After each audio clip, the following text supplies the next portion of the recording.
del 10 al 12 son los versículos que más claro nos va a hablar acerca del juzgar. Entonces, es importante diferenciar el juzgar del atalayar.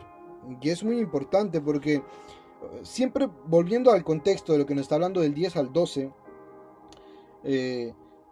nos está exhortando a no menospreciar en este pasaje, porque nosotros, claro, a veces cogemos los textos y los adaptamos a cualquier suceso de nuestra vida personal. Y hay veces que sí, Dios nos está hablando a nuestra vida personal, pero hay casos como este en el que hay que contextualizar lo que nos está hablando. Y nos está hablando de los débiles en la fe, nos está hablando de la comida y nos va a exhortar a no menospreciar a los débiles de convicción. Ahora, esto suena muy técnico y fácil de hacer, pero lamentablemente la realidad es otra. Lamentablemente cada día tú y yo somos susceptibles de menospreciar a los débiles. Que muchos de nosotros fallamos en esto, más de lo que deberíamos y más de lo que pensamos. Al final del día terminamos menospreciando a esos débiles, a los que no tienen la convicción de la ley de Yeshua, a los que no tienen la convicción de que el Shabbat sí se guarda, y los estamos menospreciando. Y déjame decirte algo personal, el pecado se debe llamar por su nombre, sí, correcto. Y debemos de llamar por su nombre al pecado, pero eso no involucra que menospreciemos o nos burlemos o despreciemos algo que no nos corresponde. Y es que muchas veces andamos repartiendo salvación y negándola como si fuese de nosotros el darla o el quitarla, cuando lo cierto es que vive Jehová, que ante Yeshua, decía nuestro hermano Marcos, se doblará toda rodilla y él dará a cada uno según sea su obra. Es lo que decía nuestro hermano Marcos, Apocalipsis 22:12. He aquí yo vengo pronto, dice Yehoshua, y mi galardón conmigo para recompensar a cada uno según sea su obra.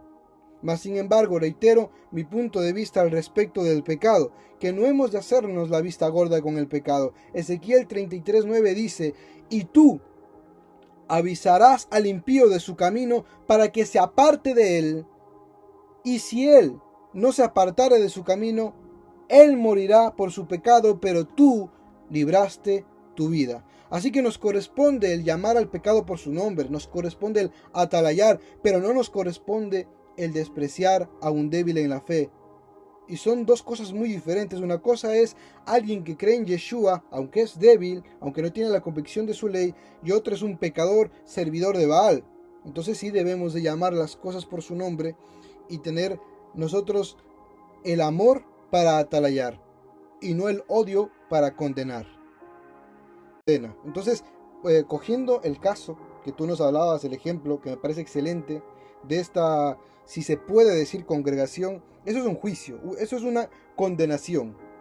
A ellos no les corresponde el decir si se sienta a la mesa de Pesaj o no por estas acciones que no tienen fundamento bíblico. ¿Ok? Ahora, y esto quiero que quede claro porque es importante. ¿Qué pasa si un hombre que no está circuncidado se sienta a la mesa de Pesaj para comer? Eso es algo que sí corresponde a una condena o a un juicio porque está en la Biblia. No soy yo el que lo juzga, es la Biblia la que la juzga, y en este caso la Biblia dice que aquellos que no están circuncidados no pueden participar de la cena del Cordero de Pesaj. Entonces, sí que a la congregación le correspondería decir, hey, hermano querido, tú no estás circuncidado, no puedes participar de la cena de Pesaj. Pero lo que ellos hicieron es justamente a lo que se está refiriendo este pasaje. Juzgar por mi interpretación. Y eso la Biblia, Yeshua mismo, dice Yeshua que con esa misma vara serás medido. No si atalaya según la palabra, porque Dios quiere que lo hagamos, Dios quiere que llamemos al pecado por su nombre, ya está.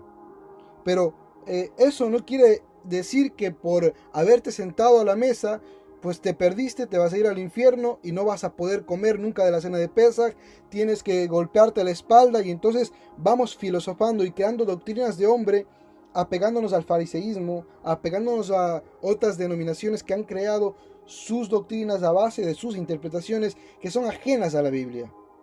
Entonces, si hemos de utilizar algo para juzgar, entre comillas, va a ser el estándar bíblico, va a ser lo que la Biblia defina como pecado, y no podemos ir más allá.